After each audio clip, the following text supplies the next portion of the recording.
Um, there's many foreigners who come to Taiwan or China who get their Chinese to a certain level and then it kind of stagnates. Hmm. So, as you're saying, if you want to take it to that higher level, do you have any recommendations for people? Like maybe you're at Sure. an intermediate level, and what would you suggest they do to get it to that higher level?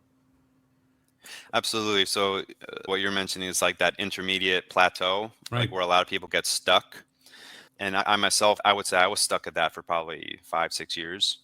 Really, the answer is quite simple, which is you need to give yourself a lot of native content. Now, I'm not talking about kind of like the Stephen Krashen, just loads of incomprehensible input and that's it.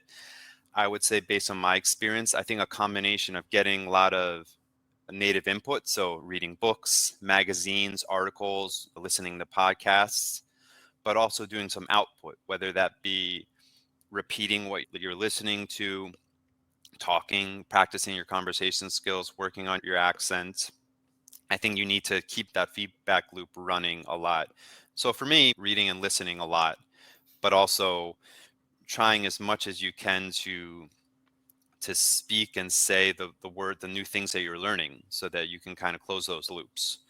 I think that's probably the best way. So if you can find, like, for example, if you like reading blogs in English, then try to find Chinese blogs that you would enjoy. If you like reading fiction or nonfiction or personal development in English or your native language, then try to find that in Chinese. That's what I do. I enjoy reading business books, personal development books in English. So now if you're in Taiwan, for example, you can go to the Slete bookstore and I'll just find, oh, that looks like a book I would read in English. I'll try that in Chinese. And I think that's the easiest way to keep improving. I think the most important thing is just to have some type of systematic approach to it.